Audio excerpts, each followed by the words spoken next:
Hello बच्चों, कैसे हो आप? बढ़िया हो, एकदम मस्त हो।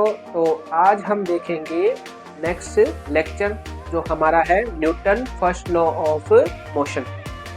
तो बच्चों, जो गैलीलियो सर का एक्सपेरिमेंट है, इनर्शिया की डेफिनेशन है, और न्यूटन का जो फर्स्ट लॉ है वो सिमिलरली क्या है, एक ही चीज को बता रहे हैं। ठीक है, एक ही जो टॉपिक को बता रहे हैं वो क्या है, अगर कोई ऑब्जेक्ट रेस्ट कंडीशन में है, ठीक है, या कोई ऑब्जेक्ट क्या कर रहा है, यूनिफॉर्म मोशन कर रहा है, तो उनकी जो स्टेट है वो क्या होगी, चेंज नहीं होगी। उनकी स्टेट कब तक चेंज नहीं होगी, जब तक उन पर हम क्या करें, एक्सटर्नल फोर्स अप्लाई नहीं करें। ये न्यूटन सर ने बताया, ये गैलीलियो सर ने बताया, ये क्या इनर्शिया की क्या है, डेफिनेशन है। एक बार वापस से देखते हैं कि अगर कोई ऑब्जेक्ट रेस्ट में है, ठीक है, या कोई ऑब्जेक्ट यूनिफॉर्म मोशन कर रहा है, तो उनकी स्टेट है वो चेंज नहीं होगी। कब तक चेंज नहीं होगी, जब तक हम क्या करें, एक्सटर्नल फोर्स अप्लाई नहीं करें, तब तक उनकी क्या होगी, स्टेट चेंज नहीं होगी। जैसे मान लो कोई टेबल है, रेस्ट में है, तो वो रेस्ट में रहेगी जब तक आप उस पर क्या करो, कोई धक्का नहीं लगाओ, ठीक है, एक्सटर्नल फोर्स अप्लाई नहीं करो। जैसे कोई कार है, कार क्या करी है, यूनिफॉर्म मोशन करी है, तो वो हमेशा यूनिफॉर्म मोशन करती रहेगी अगर उस पर एक्सटर्नल फोर्स अप्लाई नहीं करे। जैसे ही हमने कार पर एक्सटर्नल फोर्स अप्लाई किया, या तो उसकी स्पीड हो सकती है कम, या हो सकती है ज़्यादा, तो ये कंडीशन हो सकती है। तो एक तरीके से हमें क्या पता चल रहा है, हमें ये पता चल रहा है कि फोर्स की डेफिनेशन क्या है। जो न्यूटन का फर्स्ट लॉ है वो हमें साथ साथ में फोर्स की डेफिनेशन बता रहा है। ये है यूनिक। यूनिक कैसे, कि फोर्स की डेफिनेशन क्या है, अगर कोई ऑब्जेक्ट पर आप फोर्स लगा रहे हो तो उसका मतलब उसकी स्टेट चेंज हो जाएगी। अगर आप किसी ऑब्जेक्ट पर क्या लगा रहे हो, फोर्स लगा रहे हो, तो उसकी स्टेट क्या होगी, चेंज होगी। ठीक है, यही है एक तरीके से न्यूटन का जो फर्स्ट लॉ है, इसको दूसरे तरीके से समझने का तरीका। देखो, हम एक स्टेटमेंट बोल रहे हैं, आप वहां पे नोट कर लेना, इसको इस सिंपल वे में समझाने की कोशिश कर रहे हैं। न्यूटन का फर्स्ट लॉ क्या है, न्यूटन का फर्स्ट लॉ है, अगर किसी ऑब्जेक्ट पर एक्सटर्नल फोर्स क्या है, जीरो है।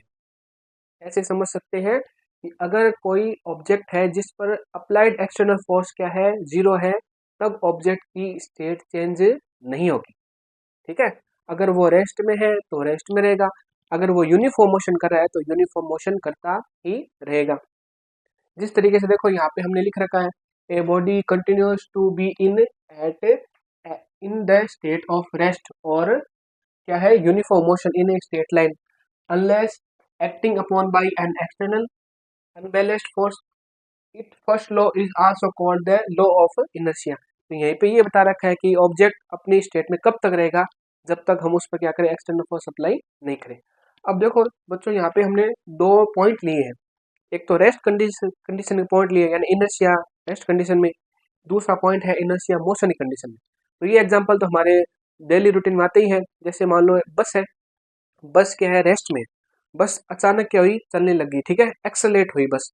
तो उस कंडीशन में होगा क्या, अब देखो इसको डिटेल से थोड़ा सा समझते हैं। जैसे देखो ये हमारी बॉडी है, ठीक है, तो अगर हम बस सीट पे बैठे हुए हैं, ठीक है, तो हम क्या होगा कि जो बॉडी का ये नीचे वाला साइड पोर्शन है, ये क्या है, बस के अटैच है, बस से क्या हुआ है, अटैच हुआ है।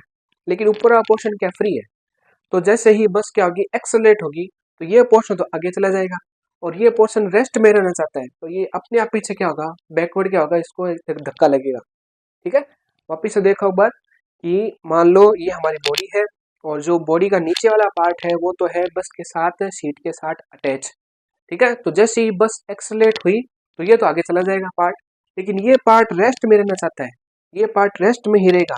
वो तो एक तरीके से बस आगे चलेगी ना, तब वो सीट आपके आके क्या लगेगी, टकराएगी, एक तरीके से ये पार्ट क्या होगा, पीछे की तरफ ऐसे बैकवर्ड जाएगा।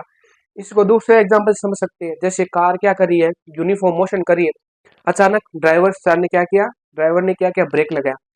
ब्रेक लगाए तो हुआ क्या, कि ये जो ऊपर वाला पार्ट था, ये तो यूनिफॉर्म मोशन बस के साथ करा था, यूनिफॉर्म मोशन करा था।